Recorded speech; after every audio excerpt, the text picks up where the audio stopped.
everyone.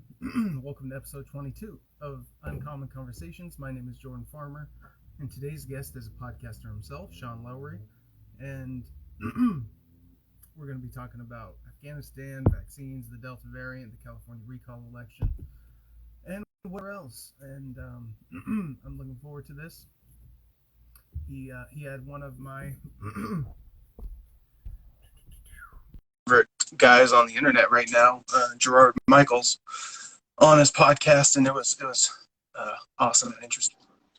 Hello, sir. What's up, Jordan? Mr. Sean himself. What's up, man? How are you? I'm doing great. Right on. I love your background. It's much more beautiful and colorful than mine is. Much more photogenic. Mine is 80% of a curtain and whatever this is. I can change the color on this. What color you like? Oh, nice. I dig purple. Purple's cool. Purple? It's in the theme of moderate, right? Like red and blue. Okay. Right? We'll keep it on track. So how are you doing, man? What are you up to today? I am back at the end of my warehouse in my studio, and I just had a busy day. The company's running right outside these walls, and everything's going well. Just life is normal. I have a United Monograms, a women's clothing company. And business is going great. We have 17 employees, and everything's running smoothly today. We're hiring another person, and Nice. then I was looking forward to this. That's my day. That's awesome. Well, hey, that's a great way to plan your day out. So can you give me and the audience a brief intro to you and what you're doing in your career, what your podcast is, what the goal of your podcast is, and sort of what you're doing? Absolutely.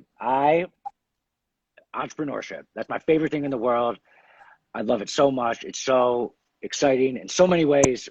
And that is basically, so I'm an entrepreneur. I have my own business. I started from my mom's basement. I had some ups and downs. I just got a new building. I'm in Charleston, South Carolina. I got a 22,000 square foot building. Have 17 employees. Business is going well. It's growing. And in addition to that, the Sean Lowery Show. That's my podcast. I've done about 111 episodes, and I just love having conversations about all kinds of stuff. I mean, entrepreneurship is kind of the baseline. That's my favorite thing. But I will dabble, in politics and other things like that, things that are going on in the world. I just love talking about interesting things, and that's what the podcast is about. And so you saw me, you reached out to me to have me on. I was thinking politics isn't my main thing, but I love talking about it. But that's kind of me. I'm not to be too braggadocious, but I am the person to talk to if you don't like talking about politics, because I'm trying to have a different type of conversation. I fundamentally believe the tribalism and the fighting and the game of I pay attention to the smart people on my side and the stupid people on your side. I hate that game, and it will keep us from solving problems. So, I'm all for calling out stupidity when you see it, but when it's just going one direction or it's just contributing to the toxicity of the conversation, I feel like there's so much left on the table. It's not even that I'm hating you for it, because it's the Raiders versus the 49ers. It's in human DNA. But there's just, like I said, there's more uncommon conversations to be had. So, right. Hey, man, I couldn't agree. I couldn't agree more. And tell me what you think about this opinion. I do think that it's getting a little bit better in the country as far as everyone not being so one-sided and hating each other. It's still a problem, but I think it's getting a little better. Do you think it is? Yeah. So this is kind of being a jerk to the left a little bit, but once Trump was out, they could start thinking a little bit. They were not so hung up on him. Yeah. And so you saw Bill Maher and across all sorts of platforms, them talking about the lab leak theory and all these things, ivermectin and all these things that were previously totally taboo and were associated with Trump. But once he was removed from the conversation, that definitely brought all the temperatures down 100%. quite a bit. Because 100%. whether if you're on the left, no one you come across is going to be Trump, like on that level.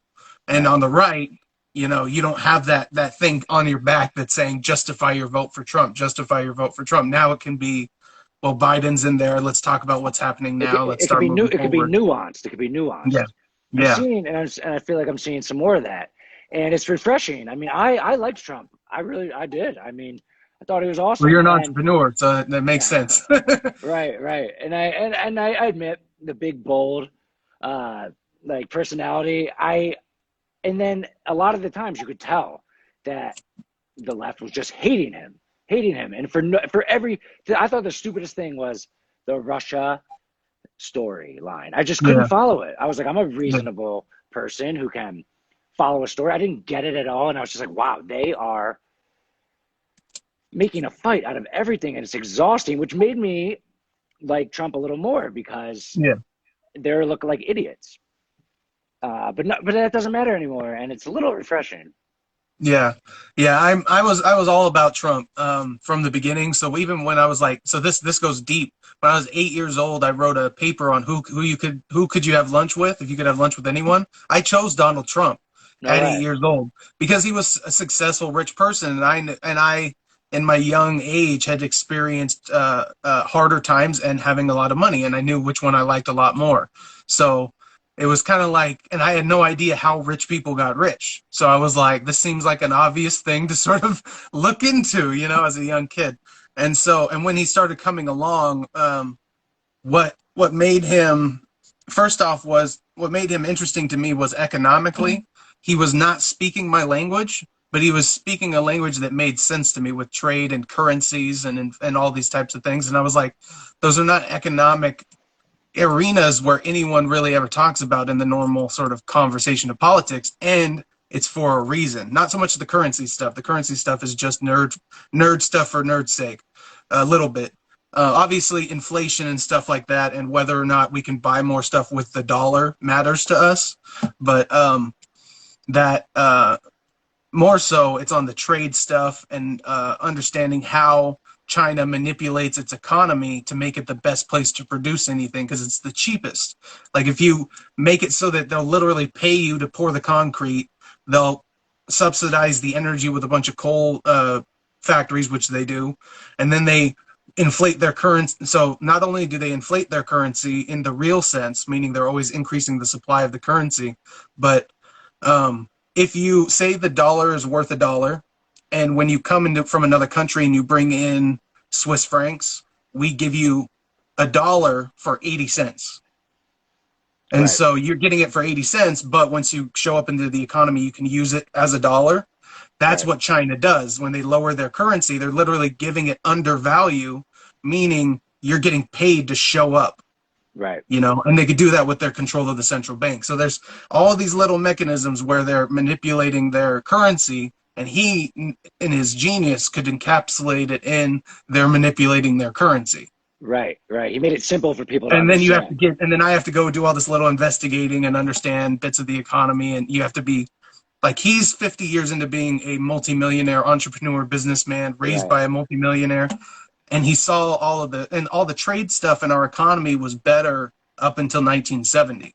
So right, he saw the previous economy before they started screwing it up, and then after we went, it wasn't so much that we went off the gold standard as much as we just went off the deep end with our policy. We started printing more currency. We got printing rid of the money. trade deals. We increased immigration, which increases the supply of labor too quickly, and all these things to disrupt the economy in the 70s. And we had stagflation.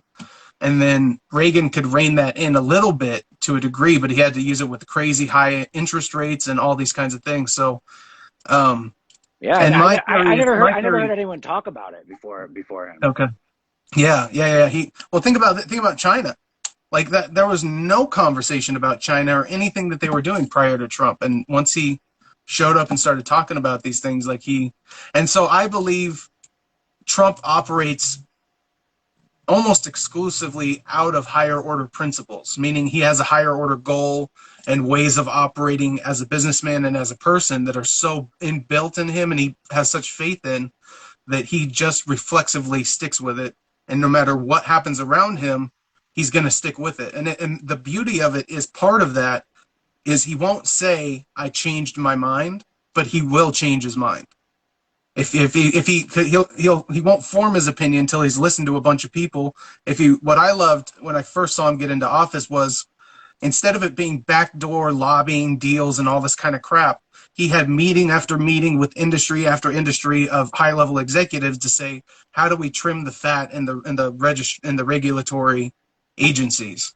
Yeah. And even brought in guys like Cameron Haynes, who's Yeah. just kind of a bow hunter and a long distance runner who knows a little bit about nature, but because he was someone who knows about that world, he was brought in as part of the efforts to make sure that part of things are being regulated well. And what's cool is that particular area is regulated well, so they literally just brought him in for the sake of the procedure. Like the Department of Fish and Games is the best run agency in the government, period, because it's about tracking populations and about science and about understanding how to fund your agency with the price of the things. And it's all you're creating, because they create a commodity and they're managing a commodity, so it's very much close to free market sort of activity in that sense. So it's cool. It's Yeah. cool, but they still brought all those experts in, and I it remember showed how smart he was. early on in his presidency, I remember sat down at the White House with, it was literally Jeff Bezos, Elon Musk, the CEO of Microsoft. It was a lot of the biggest CEOs, and I don't even know what they discussed, but I loved the optics of having that conversation with the most important business people. I think he's good at governing. I mean, he was the Yeah. president. He was the president, and I think he was good at governing, and also was pretty good at the rise to power and the games of politics. But a little too much ego. Eventually, it hurt him.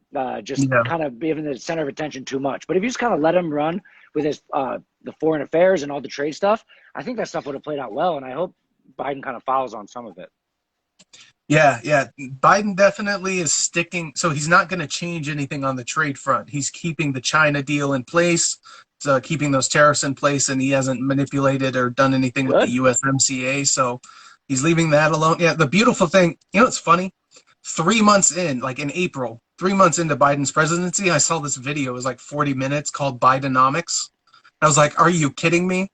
So like, everything bad about the Obama economy was Bush, but everything good about it was Obama, and then everything good about the Trump economy was Obama, until it was bad because of Trump, and then now that Biden's in there, the reason why it's good is because of Biden, and it's like, That's when it starts to get stupid. That's when the and conversation starts to get stupid. through all of that, the only two things that changed was Obama lost the House of Representatives and Congress, so he couldn't keep enacting more laws, so that the economy started to recover after 2011, 2012. And then Trump started deregulating and changed the tax codes, actually changed policy, which is the only thing you can say does anything. Like, if you don't, like, when you talk about Bidenomics, he hasn't changed any policy. So how can you say it's his in any way, or that he's just presiding over it? Now, Congress has pumped a bunch of money into the economy through their packages, and I think there would have been much better ways to do it. But at the end of the day, it seems like it's over, and over the next 2 or 3 months, we'll see what the economy actually looks like, Yeah. without all this extra stimulus and stuff. And this last month, it had a normal Trump kind of a jobs number, 240,000 or so, which was pretty standard for a month under Trump before the pandemic and all the craziness, and they pumped all of the money in the universe into the economy. Yeah, exactly. Yeah. I mean, my favorite metric in economics is consumer confidence, because it's very Mm, important, but it mm, can't be quantified. yeah, It can't be like yeah. It's purely established. psychological. Yeah. It's purely psychological, but it's so important, because even if the economy is doing bad, people don't know. They keep spending. That helps the economy. And if everyone starts Mm, hoarding their money, yeah. then there's no money going in, and there's no jobs for people, buying a pizza, the cashier, he goes to buy something with his hourly pay. So it's the psychology, and Trump was definitely good at that. The economy's Mhm. great. The economy's great. Yeah. But I just hope that we can keep it up. I think everyone, maybe if you're on the left, you can take a deep breath now and go on a vacation, go spend some money. I have confidence in the economy going forward. Yeah. No, I do, absolutely. So what's interesting is when you have multiple currencies all inflating at the same rate, they stay the same value relative to each other. So there's a lot more money out there to be played with, but inflation is going to be kind of pulled back because a lot of what is pricing is the goods being bought from these various countries. So if they're all inflated at the same rate, it all stays stable to each other. So we are seeing some inflation that's mostly a function of gas and a function of it's honestly mostly a function of gas, and then there is always going to be some sort of an inflationary effect. But the good side of it is when the currency and therefore American labor is worth less, it's cheaper internationally. So then it's easier to buy. Anything that's cheaper, you buy more of, you do more stuff with it. And so we have a diminishing purchasing power, but a rapidly accelerating income rate, and somewhere in the mix will be okay. Yeah, is I basically think what I'm saying. right. Like And everyone's wages will got to go work. up and we'll rebound. The jobs are there. Everyone's got Yeah. to. You just have to. People have to work, and Yeah.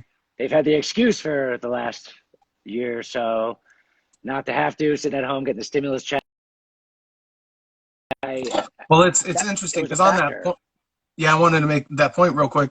The stimulus checks, I think, are a great way to actually try to bring the economy back, because if you flood extra consumption into the market without any other incentives being added into it, you just give people more consuming power. That's the first stage in economics is Yes. demand, then production either increases or decreases to match the demand, and then investments in the background redirecting capital to help Yeah. production.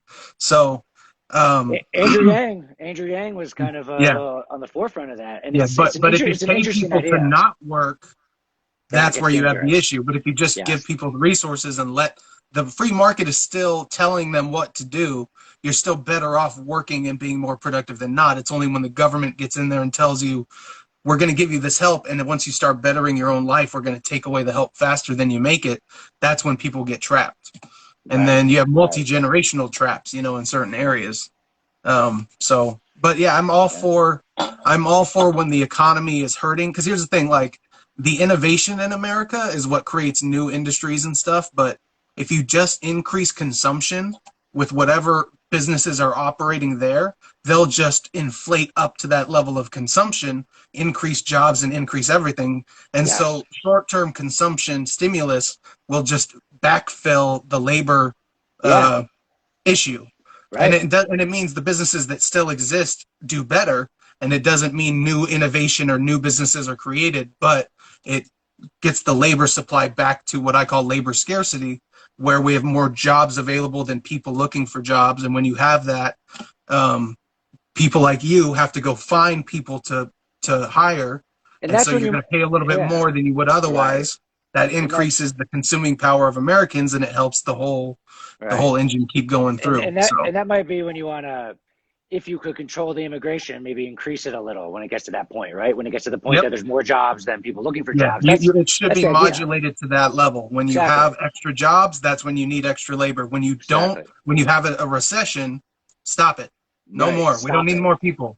We just Right. need to get people off of unemployment, because it does Exactly. create government debt. It does create additional taxes in the future to pay off that government debt when we have unemployment versus people working, and that's how we grow the economy. So, Not to mention like you consumer can, confidence is down yeah, when the unemployment's way up, so no one's spending. Yeah, I agree. yeah. So, So what do you think about this whole Afghanistan situation from your perspective? I've learned like a lot about it. When it first came out, I was like, whoa, Afghanistan? I haven't thought about that in such a long time. The Taliban. I feel like I'm thrown back to when I was younger and we were going after Yeah. bin Laden. I Hmm. have essentially I'd essentially forgot about it. I had some friends who served over there and they're back now. I forgot about it, essentially. I admit, and it hasn't been being discussed that much. But now that I've researched it more, learning more about it, Trump started the deal. Biden finished it. It was a little sloppy. I think most Americans agree we had to get out of there. And it could have gone a little better, but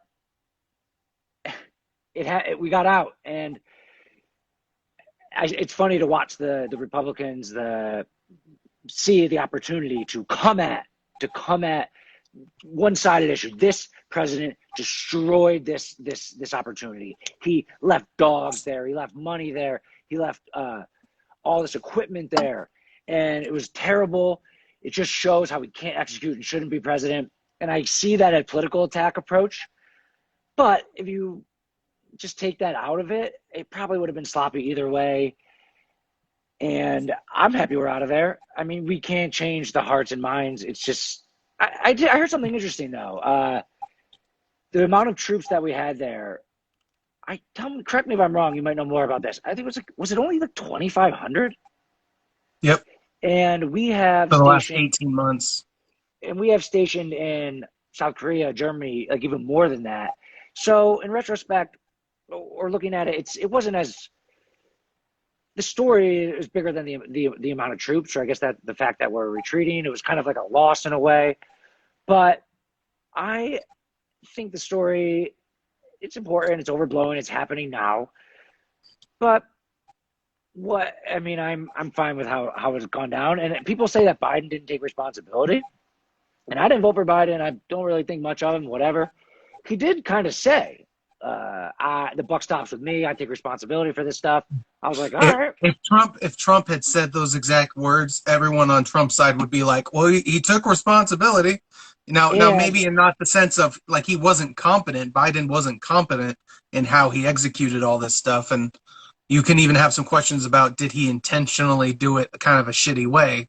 There's even questions there because they left at like 300 hours in the morning. Why would he do it in a intentionally shitty way? So you know the story about Trump being a Russian asset and potentially being bought out? Yeah. Well, there is a real version of that story with Biden and concerns with how he has been compromised by money from China. So there's a $1.5 billion private equity deal that Hunter Biden got, which means you get a bunch of money to manage and you get paid like $90 million a year or something to manage it. I think it varies a lot, but with that kind of an amount, I think it'd be about $90 million a year to manage that. And when he got that deal, it was while Hunter was being a chaperone to one of his nieces on Air Force Two with Joe Biden. And they went together to China. Hunter got that deal and then came back, and Biden's brothers got in a lot. So here's the thing. Not all of Biden's decisions are one of a Chinese asset. Like many of the decisions he made, like I said, on the trade stuff, is not in line with this sort of thinking. But when it comes to this particular issue, like, I don't understand how it could not be, and it might not even be him. It might be the military contractors in the background, because here's what they did was they basically have made sure that either the U.S. military will have to buy a bunch of new equipment to replace that stuff, or we're going to fight them in a future war, so we're going to have all this additional spending for those military contractors. So there are concerns there. My main thing, so with politics, all of these topics have like usually 4 or 5 little individual pieces that are all interlinked. So there's the question of like how we executed the withdrawal. There's the question of, should we have pulled out at all? And like you said, like how many, what kind of a troop presence did we have there? What have we had at other areas? My only thing is like, one other piece of this is the incompetence of our foreign policy, even under Trump. And what I mean by this is, so here's how I think about it, right? This seems pretty simple to me. If Afghanistan can't exist as one nation because the individual tribes can't get along, then you let it exist as the individual tribes with their own little governments with one military overarching it, or something to that effect. Because we're Big Daddy America, we slap our dick on the table and say, you do it or shut up. Like we don't have to be pansies with our foreign policy. We are the biggest swinging dick in the world right now. Like with our military, we gotta act with responsibility when knowing you have that. Knowing that we are the superpower in the world means we have to act like that. And that means like when we want to have, anyway, so but the main point I was sort of making, I was getting off on a more of a patriotic tangent there, but the main thing is like the multiple little tribes thing versus the one nation. That seems like a self-evident solution to be like, so well, just let them not get along and do their own little things and chop it up It's a chop up little the smaller land, country. chop up the land. There's 39 million people in Afghanistan. There's So going to you could be, have 8 little nations of 5 million people there very easily. look at Israel and Palestine. Like they're fighting over those important pieces of land. I'm sure there's some Yeah. resources that they would eventually end up fighting over.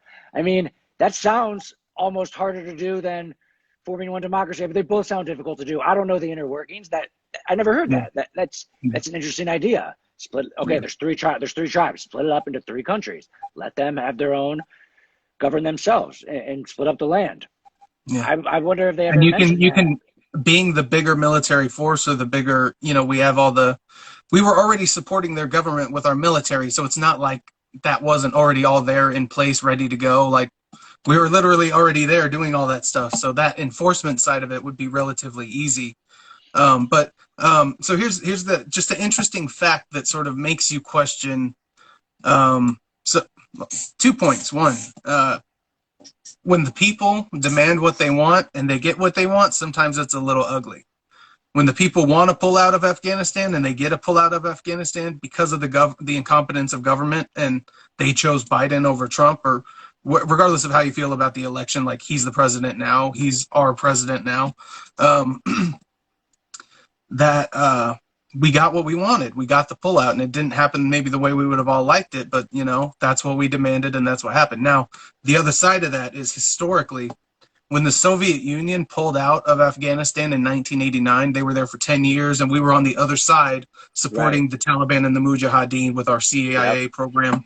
Operation Cyclone, I believe, is what it was called. And interesting, it started by a Democrat, Jimmy Carter, actually, not started by Reagan. And many people associate a lot of that Middle Eastern foreign policy stuff with the Iran-Contra and Reagan and stuff, but it was actually before him.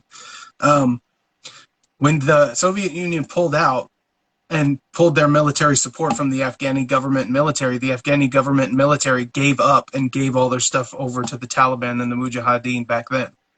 So this exact thing happened before, and so you should have operated with the expectation that the Taliban would take over if we fully pulled out our military presence there. Like that's what happened before. Because here's the thing, like you could fight with the Taliban, who are supported by the Pakistani intelligence, who are our former partners back from the Mujahideen days, and die a lot, or you can get amnesty. So the Taliban says, if you give up now, we won't kill you. If you fight, we kill you. Obviously, and if they know the Taliban's just going to keep coming and keep coming and keep coming, and your partner's just left, time to give up. So it should have been expected that this would happen. And I spent 20 minutes online looking up the history of Afghanistan and found that fact, and I was like, wow. This happened exactly the way it happened now before, but it took like 2 years before. I was a little confused. Happened in 9 days now. Tell me about, I understand, what's it, the Mujahideen? I just learned about them recently. Did I say that right? That whole thing. So in the 80s? so they were a Afghani rebel group pushing against the communist Afghani government of the 70s. Right. So and then they just warped to the Taliban, just changed their name. Okay. So the history happened then. So I'm still a little confused about the fact that the Taliban just kind of stepped in and then we left. How did that timeline work? Like, because there was no fighting against them taking over the government buildings. They just kind of walked in, and that was like the same. That was the same day we left. It was like we left, and then they did that, right? Yeah. So geographically, the way Afghanistan works is there's like on the northern eastern. So like if you're looking at a map, the top right part of the country, sort of the top part of the country, top right part of the country, there's a nest of a bunch of cities. It's like 30 cities, 40 cities. I don't remember the exact number. It might be 64 cities actually. But there's a cluster of cities, and then outside of it in all directions is the rest of the country, and it's like countryside. And then I think Pakistan is past the mountains on one of those sides, on the other side, and so the Taliban would retreat into the mountains, get the support from the Pakistanis, and then reapproach with the next fighting season. And we knew when we left that they were. So when we started pulling out and pulling people out, they started taking over the countryside, and then and over the course of 9 days, they went from taking over one city and having that municipal government fall and give up and give them control. In 9 days, it made it all the way to Kabul. Like one after the other, they just started, and they kind of came in from all sides from the country.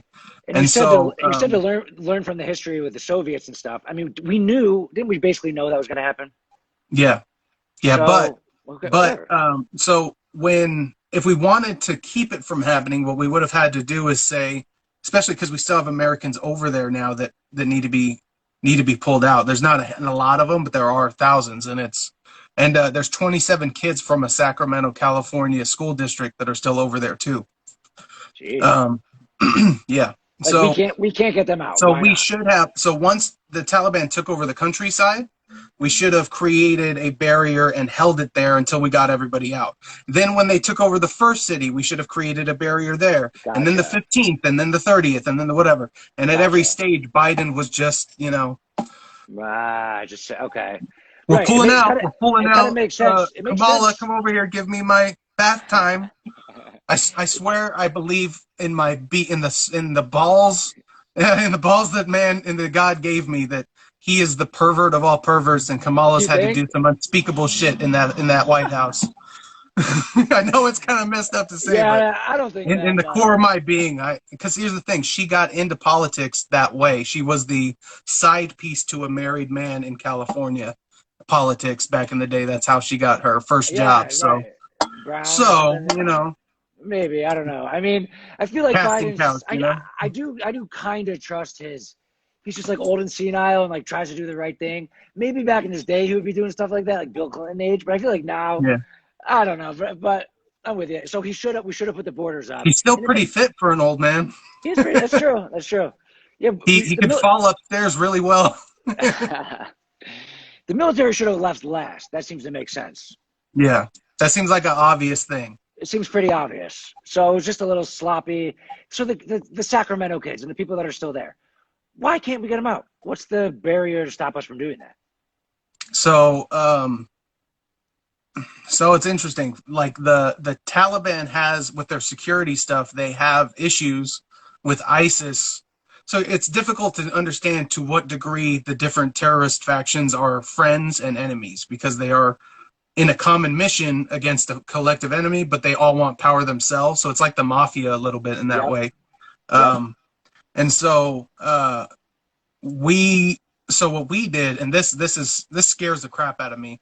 We gave the Taliban a list of all the Americans still in the country to have them try to help us out, because they are the government force there, the military force. So now, quick, beautiful side note, 12 special forces guys, including Tim Kennedy, who was a Green Beret and a former MMA fighter, went in there and got like 1,400 people out themselves. A team of 12 badass motherfuckers. Dude, I love that. I love that story. That's so cool. So that's America right there. What happened with the pullout and leaving behind people, that's not America. Regular Americans can't control that, but that's gonna end up being a movie or something, or a documentary. For sure. Like, that's incredible story. Not part of the government, going in there rescuing people. So yeah, seems like it was a little sloppy. But to bring it full circle with the if Trump was still president and it happened exactly the same way that it happened, the Democrats would be coming at him for how messy it was. It's really not a Trump Biden story. It's just an America-Afghanistan story. And the two sides are picking their spots and trying to make political angles from it. But I see that. You could maybe say the pullout would have been executed more competently under Trump, but you hope so, it would have been messy, and the Taliban still would have taken over, and we'd still be in the position we're in now. The issue was, like, again, when the people demand what they want, they get what they want, and sometimes it's sloppy. I personally would have said, stay in there, try to do the little multiple tribes thing, and just say, for the sake of the human rights of the women and the children in that country. And here's something that's a total side note, and it almost hurts me to think that I only heard this recently. They only talked about this recently. Men in Afghanistan raping young boys was something that our soldiers had to look like to let happen, or to ignore and to not handle while in the country. I don't know. I just heard that that was a thing amongst many military men that were like, the angle on it is these perverted backwards Afghanis and their retarded regressive culture, right? That's sort of the framing of it and the way they talk about it. But We the don't reality understand is, their culture, but no, it's something like like, that. yeah, bullshit like that. Like instead of it being like, no, this is rape and we should not be letting this happen. Yeah, Like I don't care. Like there's a primal morality that when someone is being harmed in front of you, you do something about it. Like that's of human course, 101. And of course. so the fact that I just heard that this was a common Wow. practice in Afghanistan, the fact that like that our soldiers had to put up with it and like were told to just like not pursue it. It might have been with powerful Afghanis, not regular Afghanis, but either way, like Either the fact that it was a story like that that could leak through and that it was that kind of a thing. makes me happy to be American. I mean, we can't control every single thing that goes on, but We're that's been the blessed to story. be here, beyond We're blessed to so be here. blessed. And it's so fascinating that you hear you can't understand their culture. Okay, let me try. Let me try to understand it. And you dive in a little bit. You hear things like that. Women can't drive, don't have rights or anything like that. It's hard to really, as Americans, grasp that the Yeah, culture is so different. yeah. And I mean, I guess we're kind of deciding that we try to do the right thing, and we can't do it. And I mean, we can't solve every single problem in the world. I mean, Well, we got things to worry about what's here. interesting is like, yeah, we so like, should we have gone in there in the first place and used military force to chase down Osama bin Laden or whatever the excuse was? I think it was Osama bin Laden was Yeah, the target in Afghanistan.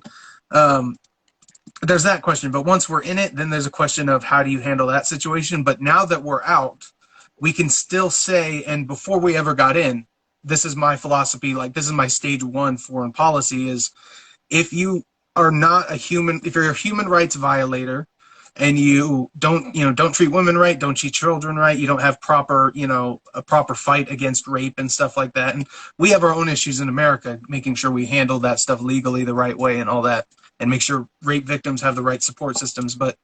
But that's different than saying like legally a man has the right to rape his wife under all circumstances. Like that's something we can say that's different and that's not okay. And but anyway, so what we should yeah, do is sanction and economically cut out countries that do that, because we are the free capitalistic entrepreneurial wealth creating right, country.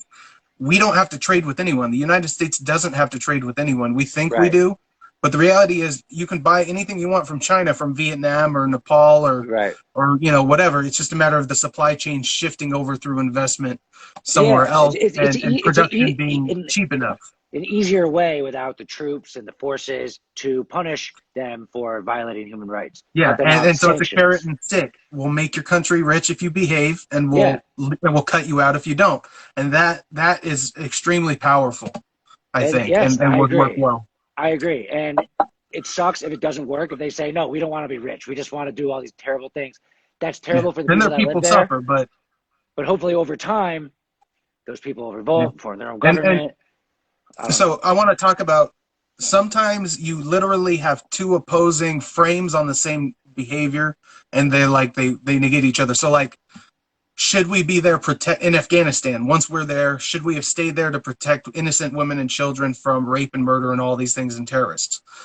You can say yes, we should have done that, but in saying yes, you're also saying I am being a cuck for the military industrial complex. Like, I am committing to say we will spend the money, we will spend the lives, and I understand there's these corrupt businesses and this whole issue, but I separate in my own mind military capacity and what we do with it, and like the good choices in what we do versus like what we can do as sort of separate things. We need a strong military. Just because we do bad things with it doesn't mean we shouldn't choose to do good things with it, and it's going to be a mess. Um, Yeah. and Yeah, so what I've heard a lot of people talking about that. The problem that kept us going for so long was the fact that the contractors, the military industrial complex, essentially, everyone's getting rich. The lobbyists and everyone in Washington from all this. And I mean, it does create some jobs, and there's like a factory in Wisconsin, things like that. But yeah, I mean, Yeah, the decision can't be economic in nature. You can't say, well, it's really great for defense contractors and for the yeah, Afghani people to get jobs, for us to have our military there. Like that, right. that's not the, it has to be because of lives and security and for these broader Yes, concerns. And again, and I'm all for, like in Germany, yeah, we have a military base there, but we don't tell them how to live their lives. We're just there as a security ally. And so as long as we are there as a security ally in Afghanistan to whoever, like we could play a healthy role there, I think, as a good partner. But yeah, anyway, on this note, another thing where if you do one thing, you're doing the same thing. Uh, the international community has bragged a lot about bringing down poverty in the world and bringing lots of people out of poverty and all this kind of stuff. When you enrich a nation with industry, you are empowering their government with taxes. And there's no separating those two. So like you said, like the people would suffer if you sanction a country, but if you allow that country to prosper, you're funding that government, especially if it's because of us, because of what we're buying from the country that they're prosperous, you're funding right. that government. So if it's the Chinese government, the Saudi Arabian government, or many other governments that are doing things we're not okay with, we have to recognize and deal with the It's reality of true. we're supporting them by trading with them, by True. letting them be in that system. And yes, you can reduce poverty, but you're also empowering the government. And if it's an evil government, it's not worth it. If it's an okay government or a good government, it's worth it. And so it's you just have to have those That's true. layers of nuance there. That's true. So That's true. I never thought about it like that, but it makes perfect sense. yeah, like there's no escaping that once it's recognized because it's literally dollars go into the country, dollars get collected by government. Da, da, da, da, da. Like I had someone argue with me on whether or not that made sense, and I'm like what do you mean? It's not giving it to the government, it's giving it to the people. And I'm like, you understand? You get the money there, it's going to go to the government. That's how it works, right? And they're like, well, Right. no, blah blah blah. And I'm like, wow. Yeah. You've heard of the Wow. IRS? We have that Like here. I'm not Right. trying to be a tricky bastard by bringing this up. I'm like from the beginning. I'm 27 now. When I was 17. I got into politics, started learning about stuff. I wanted to just understand, man. Like it's not. There's no agenda. There's just I want to get it. I want to act competently. I want us to have good policy. I want the people to be taken care of the best way they can. I want freedom and life, liberty, and the pursuit of happiness. It's not complicated. There's no giant, ultra, international agenda behind what I'm saying. I'm just like, so on points like that, I'll get people that just fight me to the death on things like that. And I'm like, bro, it's not even up for debate. Like I'm I just mean, trying to right. recognize truth as best I can. It's not even Right. my opinion. It really is just an idea that happens to be in my head at the time. And Right. that's how I see it. Like there's many ideas that I've come up with that are my own, that I'm an inventor of in certain ways of doing welfare and various policy ideas, ways of constructing or explaining what I consider modern systemic racism to be.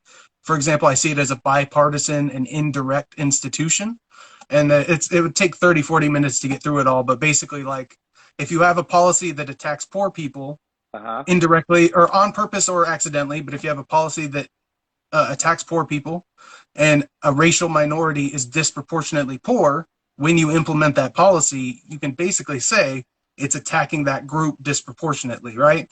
Like the demos align enough and the people that implemented these policies, so like the Lyndon B. Johnsons, the Democrats of that era, were Mhm. racist. The Dixiecrats, they were racist. They Yeah. were the Democrats were the party of Jim Crow and Right. slavery Right. and the South and all that stuff. I And yeah. I kind of hate to. that I can't kind of be hate to ignored, acknowledge that. I kind of hate to acknowledge that because I hate the systemic racism conversation because just in my day to day life and my whole life, there's so many successful people from minority communities, and I very rarely, like ever, I don't think ever have seen like real racism. It's such an insane thought. Most of the people are just giving themselves limiting beliefs, playing the victim card. It's generational, but it wasn't that long ago. The 70s and the Martin Luther King days, like that was real yeah, racism. It was yeah, and actually it's like a belief, and I hate that. I hate to like remind myself of that. And I do think it's a fringe belief at this point. It is so like, and people say, well, it's been so long. Think about gay marriage, like 2008. people really were on both sides. Do you feel like that issue's gone? I mean, no It's one. mostly gone. Yeah. So if from 2008 to now that issue can be gone, why can't something from 1970 from now be gone? Yeah. So I kind of think Yeah. it's gone now, And but it's great.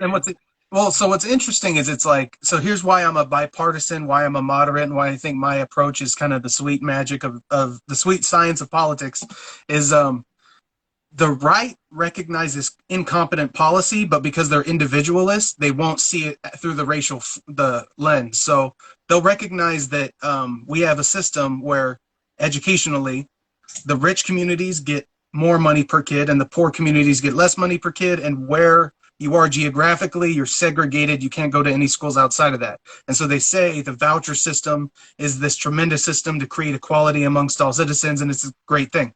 They don't recognize that that has a disparate impact on minorities, that current Yeah, dysfunctional system, and that is a byproduct of systemic racism. But the left, intuitively, emotionally, and not caring about being individualist, says, well, there's this community that's being oppressed and we know it's in the system instinctually, but they can't articulate the policy yeah. necessarily, I'm right? kind of I'm So kind of in the first there's these camp on points where that. it fuses together, where it's like it's just bad policy at the end of the day, but if it's implemented by racists and it all has this disparate impact on this particular group, you can say it's a de facto or an emergent systemic racism. There's no law that says screw black people, Right, but there is a system holding people back, and but black people are caught but more than their fair share in that vortex. I think like The disincentives of welfare, right? If we pay you to stay home and not work, are yeah, you a lazy bum? Or are you, if your kid loses health care because you go and get a job instead of being dependent, is that an irresponsible choice, right? But if you're right, just given assistance and when you go work and help yourself, meaning you have this UBI thing, not this restrictive thing, now you're empowered.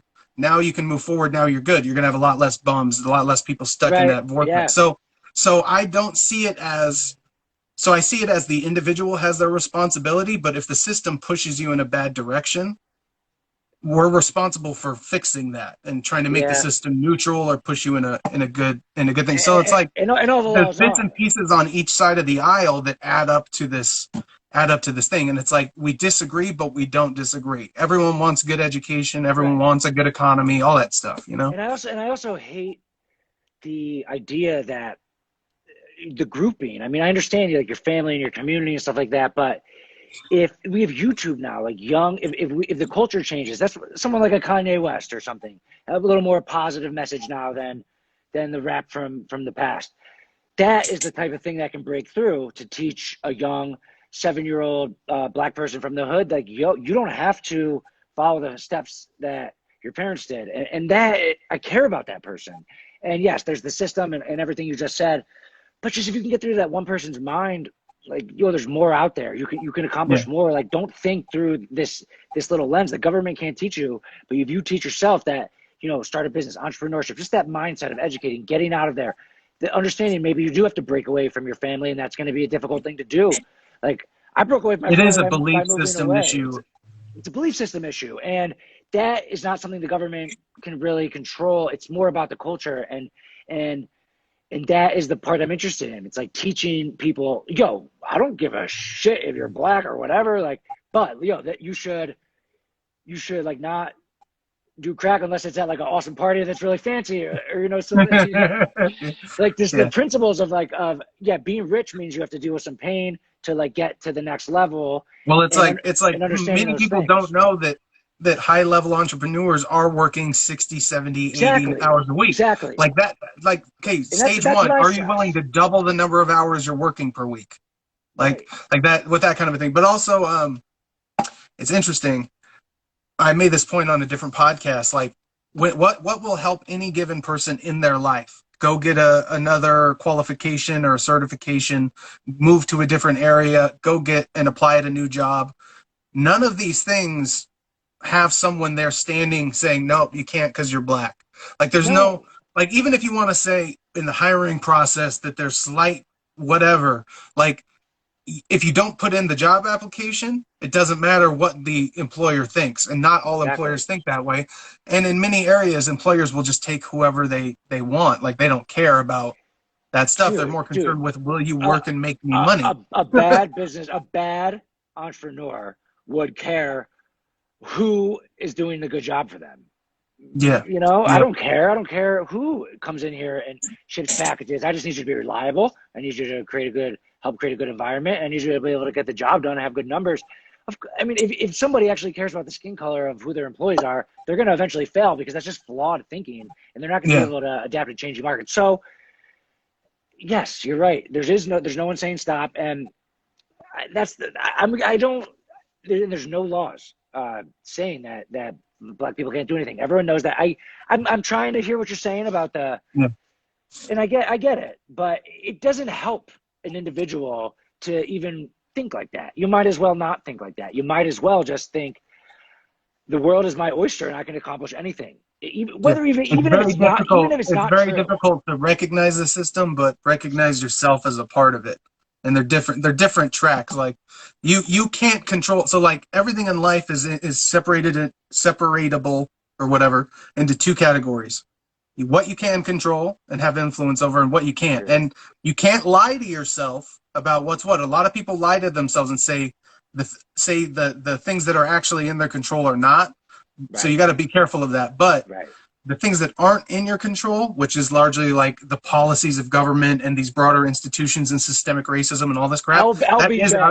out of your wheelhouse, out of what you can influence. So you shouldn't let it waste any of your Affect you. time, You make shouldn't you let feel like you got to hang back. Like, yeah, you it should should mean, yeah, exactly. It should mean nothing to you. nothing. It should. There's no point to even think about it because yeah, it's big. Yo, you got to literally like get online, apply. Like you can't be thinking about that stuff. It doesn't help anybody. And Imagine if you had a paper bag on your walk path and you wouldn't step over the bag because the barrier's there, right? Just because the yeah, barrier's there doesn't mean you don't want to still go get that good job. So yeah, if you have to deal with a racist boss, but you get paid to yeah, do it for a bit and then find a better spot. And here's the number one thing you talk about entrepreneurship. Very few people ever think, well, what if I just go do that? They think it's the they that needs to go do that, the business right, people, the whatever. And many people, especially in the Black community, never think in those terms. They don't have that belief system to say, well, what if I just go compete with this person? Like for me, literally up until, really literally up until now, I've been Joe Schmo nobody. I was a car detailer for 3 years. I worked in warehouses and did security gigs.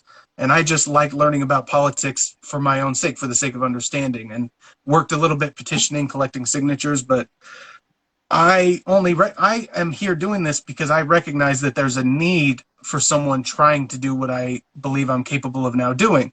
And I believe that there's competition needed there. And I'd rather, like, you can only wait around and wait for someone like Trump did, for decades, wait around for someone else to pull the trigger and go do the job until you just say, okay, it's time for me to just go do the job.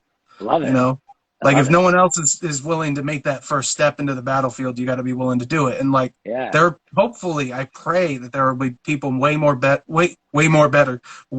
As an example, people way more competent, people better than I am at this, that will take whatever I can offer them and take it to a next level. Like yeah, that's what I want. I'll be in this business as long as I need to make that happen. I love And it. once I can go back to my quiet life and not be bothered by human beings, I I love will it. do it in a heartbeat. I love it. Who do you think are like the voices of the center in America right now? So if you want to listen to news sources, Tim Pool is one of the Okay. best guys for a centrist I don't voice. even necessarily mean news sources. Oh, okay. I just mean voices, personalities. Okay. Okay. Um, there's a guy, an older guy. His name, oh man, it's not Alan Dershowitz. It's Greg. I think it's Greg Dershowitz. He's like an 84-year-old I don't know him. guy who who's been in politics for a long time, and he's probably, of all the guys I've listened to, I vibe and identify with him Okay. most, I'll check him probably in out. terms of commentary. In terms of, so I think Ben Shapiro is a pretty solid center right Yeah. center right libertarian kind of perspective. He's conservative in his values, but in terms of his legal analysis and his sort of coverage of the news, he's pretty solid in terms of a center right sort of opinion. Yeah, I mean, I feel like a lot of people might disagree that Ben Shapiro's in the center, but I know what you mean. I actually agree. I like Ben Shapiro. He Yeah. is in the So center. my view of the center is like the 60% of people in the Right. middle. So he's like the center of the right, maybe more than Center of the center right. right. Center of the right. The He's a center good of the right. if your only world is the right, he's a good centrist for that. Yeah. But for Yeah. the center of the center, I mean, I think Joe Rogan's a good voice for the center of the center. Yeah, Joe Rogan. Yeah, see, I'm so within the political frame, Right. and because Joe Rogan He's all over it. honestly, Joe Rogan's frustrated me because he's been hands off with politics for Right. so long. Right. And I know he had so much. Now he's living up to it, but I knew he had so much better in him with all the other stuff he does that I was like, come on, Joe, come on. Right, So right. yeah, Joe is a great example of someone like that that's there as a voice of just reason and in the middle, who's just an average Joe. And Yeah, nice. he really does have that opinion. You know, when you're a martial artist and a comedian and you're not as much a part of celebrity culture, like and Right. you know, he's avoided that. It helps. It helps And you. he's not purely politics, which helps too. Yeah, it helps to be apolitical. You kind of I'm because of the policy stuff and because so many policies that are right wing, I'm in favor of. And because right now the left is being very threatening totalitarianism, threatening getting a little bit carried away, like there's speech laws in Canada about like misgendering people. So that there's I have concerns. I think the left's more Um, dangerous. The left's more yeah, dangerous, I think. right now, but like in the Bush days in 2003, 2002, I probably would have been more comfortable kind of on the center left. I probably would have been with the Clinton impeachment over getting a Yeah. blowjob and stuff. No one Like liked I that. would have been Yeah. like, you guys are just old Right. fashioned fools. And now I'm like, Right. that old fashioned stuff, we kind of need more of it right now. Like Yeah. that's Well, that's now the thing. There's now only the left. conservatives and progressives. There's only the past and the future, and we're always trying to figure out Right. what should be, happening. And the Republicans then were like, no sex on TV, no gay marriage, no fun. Now it's the left that's like, no fun, no going out, Yeah. no dirty You need to have jokes. a consent contract before you touch your Yeah. girlfriend. Like Yeah. it's funny because they did become so progressive. They ended up like Puritans and Right. Back like going the around. full circle where it's like they want to manage everyone's sex life in a really Right. weird and Yeah. mechanical way. It's like, what the hell, man? Right. They became the un-American, the controlling speech, controlling what everyone does. Yeah, and that's funny Yeah. because it was the right kind of back then being the don't Yeah. do this, don't do this. Now it's the left like this. What's interesting about Ben Shapiro, I don't know how much you follow him, but I know him well. okay, because his videos about like Ben Shapiro destroys blah blah blah, or like when he talks about a lot of cultural stuff, like the WAP video and stuff like that. I mean, I'm just so lost on him, and I'm embarrassed that I even listened to him at those moments. I'm Yeah. like, are you kidding me, man? Yes. And like the there's a lot of judgment that comes from him that Oh I yeah, dude. He's like such a little teacher's like pet, a little like nerd. the war on drugs isn't a question of freedom. It's a question of, are you a stupid dope smoking stoner? Right? That's their Yeah. perspective. It's not freedom, America, Right. liberty, and all these important things they care about. They can dismiss it because of the moral judgment that conservatives are very Yeah. comfortable He's such a with. judgy prick. He's such a judgy prick. But he has a really lot of smart opinions on policy, and Yeah. he's Yeah, and because so. and because that's because I'm so much more about the policy side of stuff than the rest. Because so here's the thing, I blossomed politically under Obama, which meant I got the sweetest rhetoric in the history of politics. Every time he spoke, I was touched. He felt like he was talking about the theme and the mood of the country, and his goals and what he laid out for the vision of the future. I was like on board with 100%. And then the reality would show up and not be anything like that. Yeah. And so it sort of taught me to be like, hey, the rhetoric matters. Obviously, Trump was more incendiary, and Biden is like milk Nothing. toast. Exactly. Yeah. He's toast He's just boring. soaked in milk. Boring. So like there's the importance of the rhetoric for sure, but the substance and the underlying policy, like you said, the foreign policy accomplishments of Trump and the trade stuff and things like that, that to me matters more than the personality stuff. Only because I take the Christian notion of not having false idols seriously, and I wasn't a Christian my whole life, but I thought it was an important and deep philosophical truth. They're just people. Dude, I'm not very religious, They're but just I, people. I agree with that 100%. Like, it's better for a country to worship God than it is to worship your politicians. Like, I Yeah. believe in that fundamentally, and I'm not even very religious, but it's bad. It's bad to worship like people, and yeah, that's happening too much now. I mean, I think on the left a little Yep. more, but Yeah. something to look out for. So Instagram's going to cut us off in about 10 seconds. At an hour, we can hop right back on if you're down. All right, yeah, cool. Let's do it. Cool. We'll do this for a little bit longer. Cool. All All right. right.